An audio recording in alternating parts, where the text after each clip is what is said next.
네, 안녕하세요. 밤에 함께하는 스포츠 토토 시간입니다.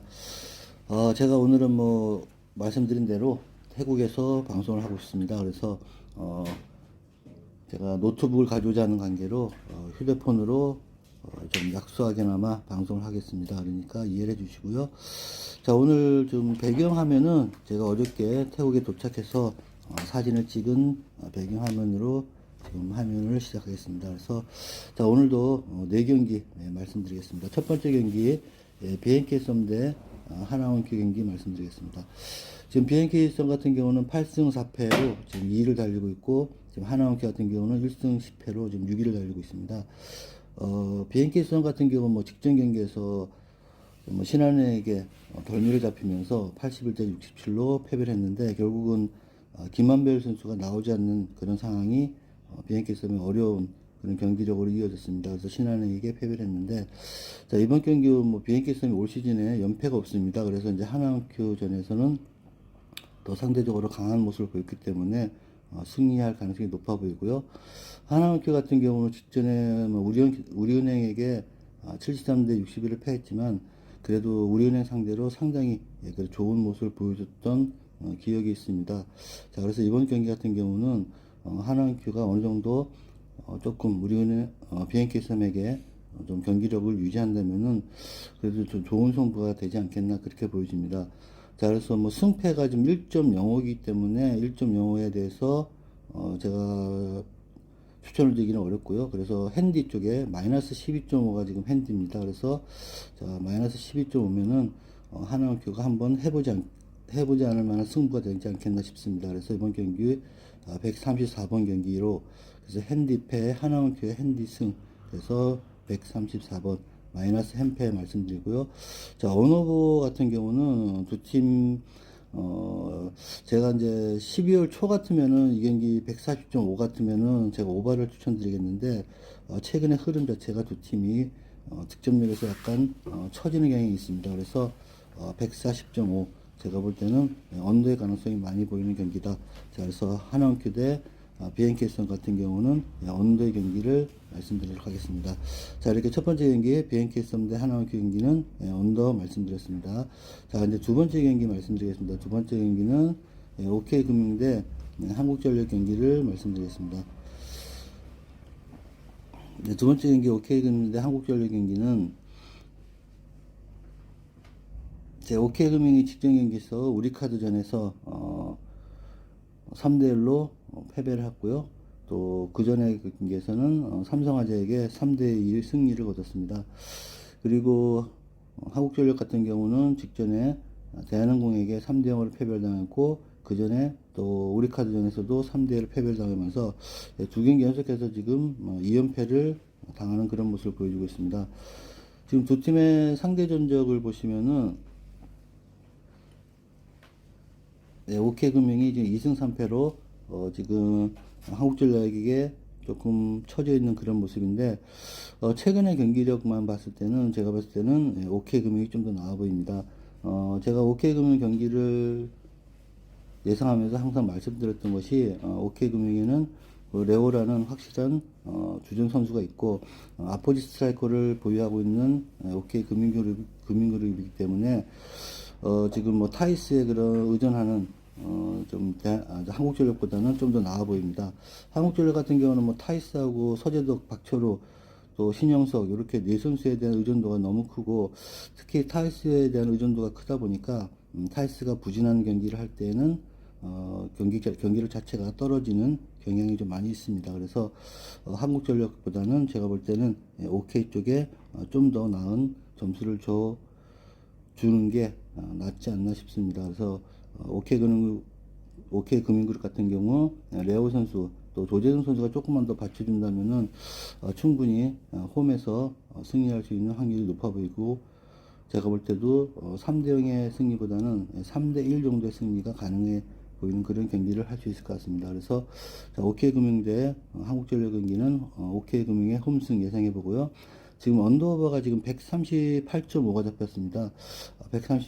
187.5가 잡혀 있는데, 이 187.5가 나오려면은 최소한 3대1의 승부에서 25대 23 정도의 점수가 두 번 이상 나와야 된다는 그런 경기가 될 것 같습니다. 그래서 상당히 타이트한 경기가 되어야지만이 187.5의 그런 오버 점수가 나올 것 같습니다. 그래서 저는 이 경기도 187.5가 조금 어려운 경기가 될 것 같고 해서 이 경기는 언더의 가능성이 충분히 있다 그렇게 보여집니다. 그래서 OK금융대 한국전력 경기는 187.5 언더 예상해 보겠습니다. 그래서 136번 경기 OK금융대 한국전력 홈승 언더, 자 이렇게 한번 예상을 해보겠습니다. 그래서 두 번째 경기 홈승 언더, 자 이렇게 예상해 보고요.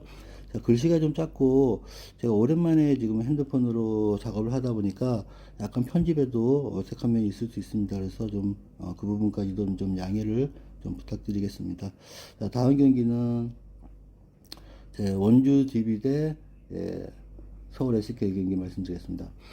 원주 DB가 최근에 흐름이 굉장히 안 좋습니다. 지금 직전 경기 한국가스에게도 77대 71을 패하면서 한국가스에게도 패하면서 원주 DB 입장에서는 어려운 경기를 맞이하고 있고 최근 10경기에서 단 1승만을 거두고 있는 그런 모습입니다. 그래서 원주 DB 입장에서는 좀 연패를 끊어야 될 그런 입장인데 상대가 서울 SK라는 점이 좀 더 안 좋은 모습을 보일 수 있을 것 같습니다.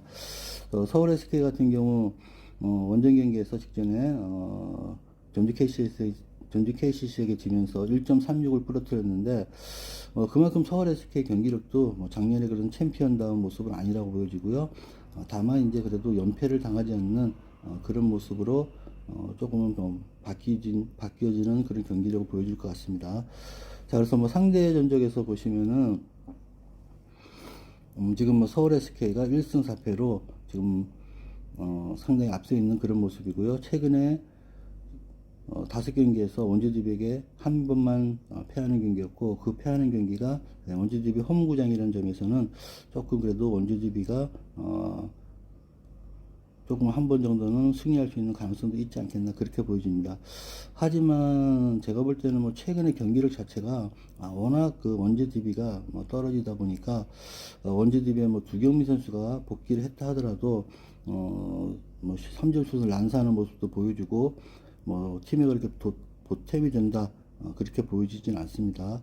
자, 그래서 이 경기는 서울 SK의 그런 탄탄한 전력, 최성원 선수, 원희 선수, 그 다음에 또 최준현 선수가 또 센터에서 중심을 잡아주고 있고 김성희 선수가 트렌제이션에 의한 경기력으로 골을 기록하면서 빠른 농구를 하기 때문에 DB의 그런 느린 선수들로 구성되어 있는 수비진이 서울 SK의 그런 빠른 공격력을 막아내기는 힘들 것 같습니다. 그래서 원주 DB 대 서울 SK 경기는 서울 SK의 승리, 그래서 홈패 예상하고 좀 배당을 노리신 분들은 햄패까지도 한번 노려보시는 것도 한번 추천을 드려보겠습니다. 그래서 플러스 4.5 그러면 서울 SK가 5점 차 정도는 제가 볼 때 이길 수 있는 가능성이 있어 보입니다. 그래서 홈패 햄패까지 한번 예상을 해보시고요.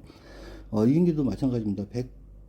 지금 68.5면은 원주 DB 같은 경우가 최소한 80점 이상 나야 된다는 점수인데 서울 SK의 그런 수비력을 원주 DB가 80점 정도까지는 내기는 어려워 보입니다. 그래서 이 경기는 원주 DB 서울 SK 경기는 홈패 언더 그리고 배당을 올리신 분들은 햄패까지 이렇게 한번 추천을 드려보도록 하겠습니다. 자, 이제 마지막 경기고요. IBK 기업은행인데 GS 칼텍스 경기 말씀드리겠습니다. IBK 기업은행이 최근에 이제 김호철 감독의 그런 조련 속에서 여러 가지 상황이 좀 많이 올라왔던 지금 최근에 그런 경기력입니다. 직전 경기 3대0 승리를 거두면서 정말 오랜만에 3대0의 그런 셧아웃 승리를 거뒀는데 대전 KGC 상대로 3대0 승리를 거뒀기 때문에 제가 볼 때는 IBK 입장에서는 상당히 좋은 분위기를 유지할 것 같습니다. 그래서 최근 5경기에서 3승 2패, 4경기에서 3승 1패, 그래서 흥국생명에게 진 경기를 빼고 나면은 나름 IBK는 굉장히 탄탄한 전력을 유지하고 있는데 과연 이제 흐름을 계속해서 이어나갈 수 있느냐가 가장 중요할 것 같고요. GS 칼텍스 같은 경우 직전 경기에서 현대건설에게도 3대1로 나름 굉장히 끈끈한 경기를 보여줬습니다. 그래서 거의 이길 뻔한 경기를 마지막 경기에서 내주면서 좀 아쉬운 모습을 보였는데 지금 뭐 라인업에서도 지금 IBK 같은 경우는 김수지 선수가 센터에서 나름 뭐 브레이킹이라든지 또 토 속에 또 관여하면서 여러 가지 상황을 좋게 만들어주고 있고요. 산타나 선수가 좀 부진하지만 또 표승주 선수 또 김희지 선수가 어느 정도는 산타나 선수의 그런 부진을 많이 하는 모습을 보여주고 있고요. GS 칼테스 같은 경우는 역시 모마 선수가 해주는 부분은 또 해주고 있는데 역시 뭐 권민희 선수가 직전 경기는 좋았고요. 유서인 선수는 항상 좋았던 모습 유지하는 선수고, 다만 이제 한수희 선수의 그런 센터에서의 싸움도 밀리지 않는 그런 모습을 보여줬습니다. 그래서 IBK 대 기업 같은 경우, IBK 대 GS 같은 경우 두 팀이 어느 한 팀의 그런 일방적인 승리로 끝나지는 않을 것 같습니다. 그래서 지금 해외 선정 승률도 50대 50이기 때문에 3대 0의 스코어보다는 3대 1 정도의 그런 스코어가 예상되고요. 다만 이제 두 팀 간의 그 상대 전적에서 보면은 5번 전적에서 3대 0이 4번 있었고 3대 1의 승리가 한 번 있었습니다. 그만큼 기업은행 대 그 GS칼텍스 경기는 경기력 의외의 경기, 그래서 3대 0의 경기가 많이 나온다. 자, 그렇게 보여집니다.